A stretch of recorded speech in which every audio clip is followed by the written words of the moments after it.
This video is going to explain a very important policy that I need all students to understand.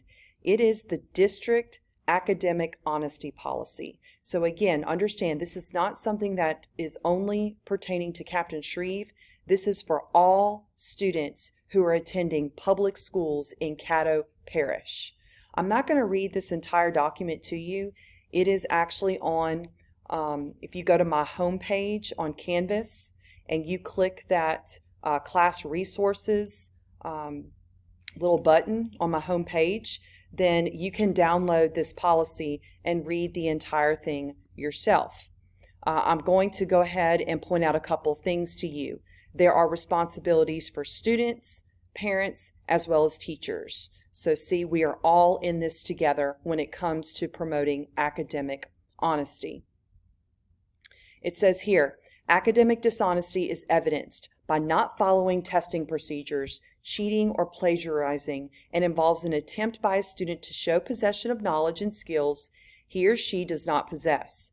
Providing unauthorized information to another student, such as test, essay, or assignment answers, is also a violation of academic honesty. Let me give you an example. Look here on number 3, collaborating with another student on an individual assignment. Now, if I tell you it's group work, that's a whole different story. But here's the problem we've been having with students.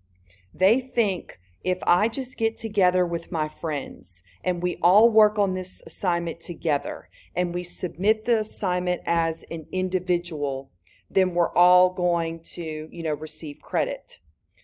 It is true you will receive credit for submitting it, but you will also receive a reprimand for cheating, okay? Because what you've done is, even though you've all tried to work on it together, you're submitting it as individual work. So that means you've all copied each other's work. So that is not considered individual work. It's considered group work, and that's different, okay?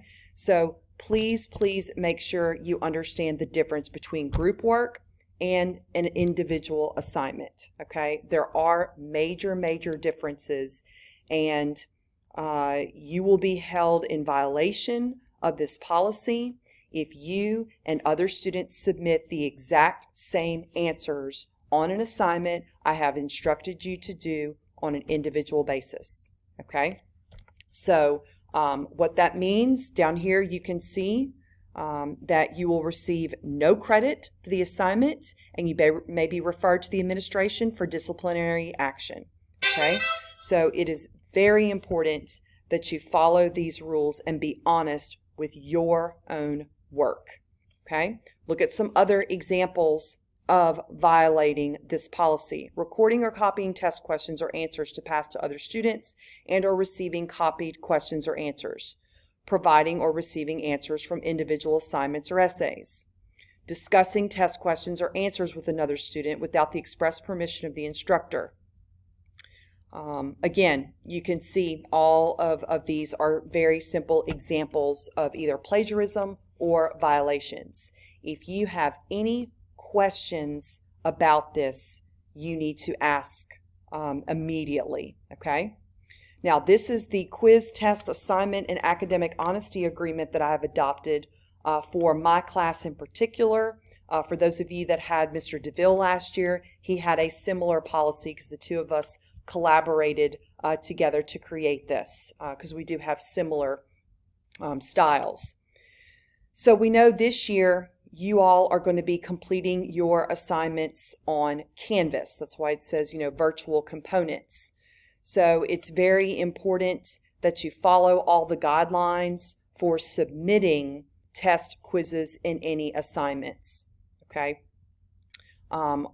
If you happen to be given a test while in my class, like we go back to the traditional learning, or there's a test that I'm going to give my students who are in class, and then the ones that are at home, will take it on that day while they're at home. That may happen. All cell phones have to be completely turned off or silenced. They've got to be completely put away in a backpack, a purse, a bag, whatever it is. They should not be visible at all while that test or even a quiz is being administered, okay? You turn in your test or quiz, you don't take that cell phone out, okay, because they're still out there in the room. So again, very important. It tells you what happens when you violate the policy with being given a 0. And of course, if it's because of a cell phone, it will be turned over to discipline. Again, this talks about what happens online. Make sure you follow all instructions. You are considering that test in a most secure fashion. You're taking it in the most secure fashion. You are going to be timed on test and quizzes, and so it's important that you are well prepared so that you don't run out of time, because if you run out of time, you're not being given extra time unless you do have extended time accommodations, and those students know who they are. If you are given a test or quiz, again, this just tells you, like in class, you've got to complete it within the time that I give you, okay? You can't start it, stop it, start it again. The only exception would be, a fire drill. If they just spring that on us, those are some things that I can't avoid, okay? But it's very important that, again, if you're given a certain amount of time to take this, you have to finish it within that time, okay? Unless you have extended time accommodations, you cannot finish that test if you run out of time. Let's say you are called to check out. You will have to finish that test or quiz if it's in the middle of it, okay? Again, that follows the policy of you can't start and stop it. You've got to, once you start it, you've got to complete it from start to finish. Okay, so checking out's not going to excuse you for that. All right, next let's talk about Scantrons. In the event that you do take a quiz or test from me in class, sometimes it'll be on, more than likely it'll be on a Scantron, and it'll be very important that you follow all instructions when filling in a Scantron. If you bubble in an answer and then come to find out you've changed your mind, make sure you completely erase it. You have to bubble in your new answer, as well as put whatever number that is. If you're on number 20 and you've changed that answer, then you need to put number 20 at the very top of that Scantron. It says at the front, right above your name, so that I can go back and double check it. Because sometimes the machines mark it wrong and you really have it right. So the only way I'll know that that is official is if you put that number above your name to whatever you've erased, put that number, and then I'll go back and check it once it goes to the machine to make sure that if it does get marked wrong, you get credit. Otherwise, if you don't put the number, I'm not going to check for these, and you get your Scantron back and you say, well, Miss Langdon, I got this marked wrong, but it's really right. Well, I'm sorry, you didn't follow the instructions, so it's still going to stay marked wrong, okay? So follow the directions.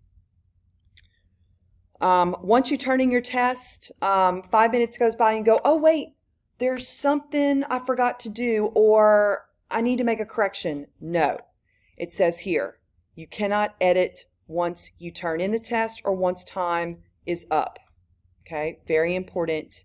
You use your time wisely and you double check it and make sure it is completely the way you want it before you hand it in to me. During those quiz or test, if you're absent, we've talked about the makeup policy. It's here again for you to look up and read over, This talks about the violations, about the result basically being a 0, okay? As well as being referred to administration on this. So once you have read and understood both the parish academic policy as well as my actual class policy, you will go on to Canvas and you will submit those signature forms. So as you can see, we're here on my Canvas page again. And you will see here signed syllabus, This, of course, is something you've probably already done, so let me go back. I did not mean to click on that. Here it is. Test, quiz, assignment, honesty, agreement. This is what I need you to complete once you have truly read those policies. Again, you'll have your last name, first name, typing that, along with at the very bottom, click yes, that you have read it, that your parents have read it. It says I'm indicating that both I and my parent or guardian have read and understood all portions of this agreement. And then, of course, you're going to click submit. And don't forget, when you are truly finished with this, you'll hit that mark done button so that it'll allow you to move on to the next thing that I have prepared. Again, if you have any questions about this, please let me know. Do not hesitate to ask.